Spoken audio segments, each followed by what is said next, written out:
This video has been uploaded by Truth Seeker on YouTube. Taylor. All right. Welcome, and please ask your question. Thank you. I wanted to ask, for those of us who identify with assisting Earth in her transition, how can What does that mean, please? How can we best hold... No, go back up. Those of us who identify coming from the multiverse and coming from elsewhere to assist Earth, and we're human, and we identify with coming from other places as well to assist in holding a certain frequency, in assisting in all levels of society. How can we best hold love and light? What would your comments be on that? It's not the sort of question we answer. Okay. Because it's so ambiguous. What does it mean to hold love and light? If you said to us, how could I fix my toe? It would be a little more specific. What does holding love and light mean?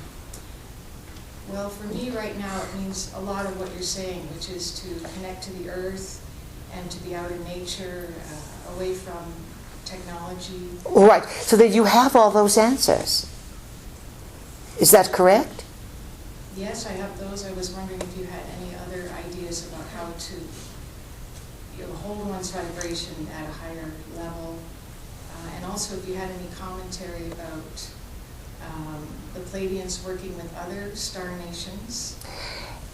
No, we don't. But we'll say it's not that you have to work to hold your vibration at a higher level. If that is how you are perceiving it, then you are misconceived. There is no holding a vibration. You are a vibration. And you are who you are by your emotions, by your values, by your words, by your beliefs. And to hold a higher vibration, it is really a misnomer. You are a vibration.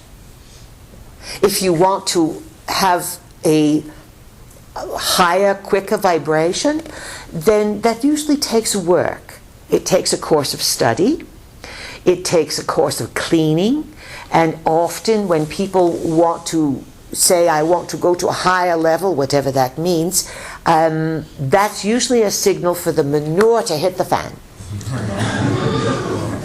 Why? Because the stuff that you suppress, that you don't want to deal with, that you would cover over or ignore, your emotions, your sexuality, your values, your laziness, whatever, if you keep it all covered over, then you can convince yourself everything's okay. As soon as you say, I want to go higher, I want to have more clarity, I want to have a more powerful vibration, then that stuff is going to come up so that you can clear it out of the way, so that the flow of energy moves through you in a unimpeded manner. And where do the energies get stuck? They get stuck around your chakras. Your chakras are energy doorways, and you have issues around these various chakras. So say if you are constantly in worry about money, and yet you have a nice home, and you have cars, and you travel, and you take trips, but you are a worrywart, you are going to give yourself all kinds of back problems because you are dealing with the root chakra. The root chakra is at the very base of the spine, and when you do not feel that you are safe and that you can survive graciously, then problems arise. We have seen people, they're completely covered on the material level, but they still worry all the time. They have a worry of loss. Will I have enough? Is this going to be okay? And so it's managing how you think about the energies of the chakras then determines a lot of your vibration, and how you handle various situations that come at you.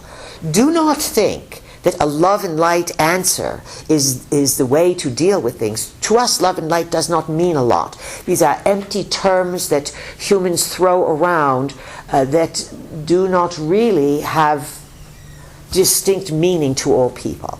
They are sort of New Age catchphrases. So your second chakra would be all of your sexual issues. And this is where lots and lots of work has to be done, of understanding what this sexual energy is and the proper way to use it. Then the third chakra, the orange, willpower. How do you use your willpower? Do you steamroller others, or do you let others steamroller you? Are you clear in how you extend that energy? Heart chakra. Are you overly generous, overly stingy? The throat, do you have to cough all the time and close it down, or are you clear? Are you a clear speaker? Are you a clear seer with the third eye? Do you use your imagination to uplift your own situation and even to uplift those that you don't like? And then the crown, that allows you to, let's say, feel that you are part of something more than just the physical body. And you go in and out of your body through the crown all the time when you sleep. So, Taylor, perhaps this understanding of where the energies can coalesce and join into the body will help you understand where you may have your own blocks and how to clear them. How to clear things, it's different for all people. Some people are full of shit. Are you shocked that we've said that? It means you need a colon cleanse. You've got so much waste material inside of you that you have not, your body has stopped eliminating. And we literally said that very graphically so that we would get your attention. You see, when issues come down in the world, you hold on to them. And they can clog all of your intestines and everything inside. And so when we said to you, how do you move the energy to get rid of the waste material is one. Colonics can be an absolutely wonderful way to keep yourself clear thinking and keep the body moving beautifully. Yoga, breathing practices, rebirthing, working with essential oils, having a bit of therapy here and there. These things all help you clear and become more peaceful. Clear and more peaceful. And when you are more peaceful, you're not so concerned what everyone else is doing. You're happy that you're peaceful. And you are growing and growing. This is probably the best way we can describe the process. And does that help you, Taylor? Thank you. You are very welcome. And we don't speak about other Pleiadians and who's working with who because it's entirely confusing. And we will say this. We come from a nebula called the Pleiades. And it's fading in the sky now. It's fading in the western sky because our Pleiades are in the sign of Taurus, and the sun is going to be moving close to the Pleiades very soon. So you cannot see us in the night sky much longer. There are lots of stars. And when there's lots of stars, there's lots of worlds. There's lots of different kinds of Pleiadians. And there's lots of beings who have nothing to do with the Pleiades. They are entities stuck in the lower astral, and when someone wants to channel who does not have very good boundaries or understanding, these lower astral entities come in and they say, hi, we're Jesus, we're the Pleiadians, we're whoever they want to be. And without discernment, people then get all confused and they don't know who they are receiving information from. So it's up to you people to figure out who is who. And you do that by using your physical body to feel the energies. Who else has a question? I do. My name's Ashana. Ashana, welcome. You have a good, strong voice. Thank you. My question's about numerology. There's two different types. There's the modern one that takes you where they give the values of the alphabet 1 to 9. Yes. And then there's the old Chaldean one where they don't give any letter of the alphabet a number 9 because they said somehow that was like, that belonged to God. And so I'm wondering what system to use or what would be real. Use them both.